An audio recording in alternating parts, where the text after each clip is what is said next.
Good evening, everyone.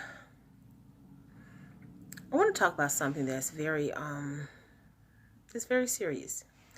The other day, I just want to talk to you. The other day, me and my sister and I've talked with my sister and a couple of friends, and I was talking about, losing weight, which is something I need to do.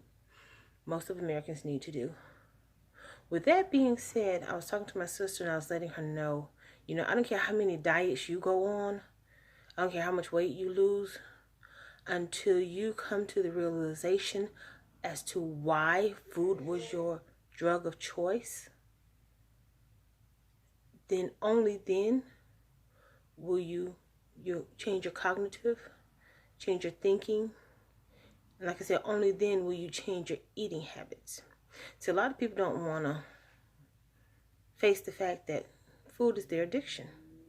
And in times of trouble, why do you run to food? Let me say this. I was an addict of Mountain Dew. And any given moment when I was stressed out, I could drink a 2 liter Mountain Dew and drink a pound of M&Ms. Especially when I remember when I was back in college at Nova Southeastern University, and my professor, Bobby, she was an addiction counselor, and I was taking my addiction classes. Substance abuse was my focus.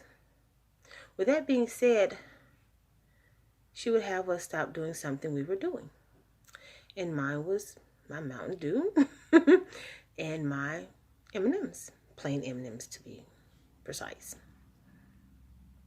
And one day, I relapsed. Yeah, I relapsed. You may think it's funny, but I relapsed with my Mountain Dew and M&Ms. And it was a trigger point, and I realized why I do it. And so I went to class, and she asked everybody, she's like, did anyone relapse? I said, I did. I raised my hand, me. She said, how did it feel? I said, it felt good. She said, why did you do it? I said, because I was stressed out over financial issues. She said, now you know what it's like for a person who suffers with, cocaine, crack, meth, those things, to relapse, why they do it.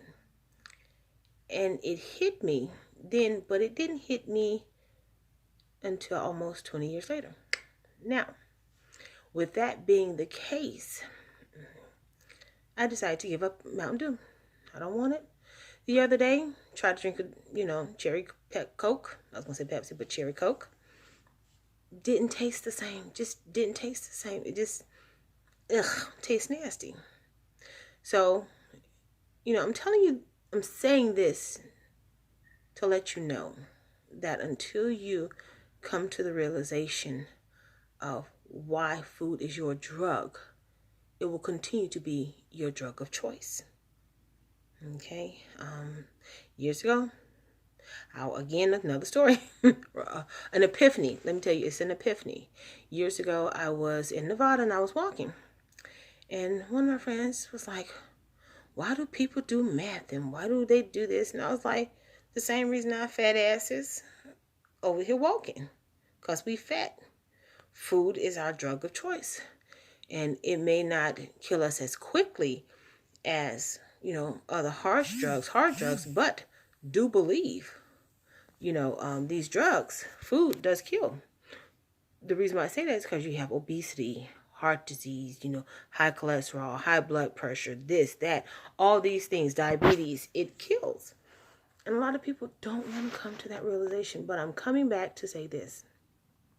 And anyone who has an addiction will tell you this.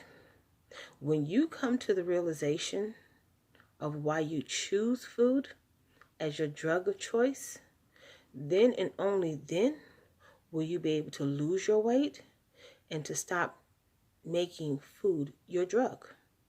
So this is for those of you who, like me, that are trying to lose weight, and I've cut back on things because, see, I don't want to just be on a diet. I'm changing my life for the better. I want not only a long life, I want a quality of life. I want a good life and be healthy. So, for those of you that are looking to lose weight, one thing I want to ask you, A couple things I want to ask you, to be honest. Why do you run to food in time of need? Think about it. Because that will be the reason why you're probably overweight. Food is your substance abuse. You're addicted to food. It's your comfort food.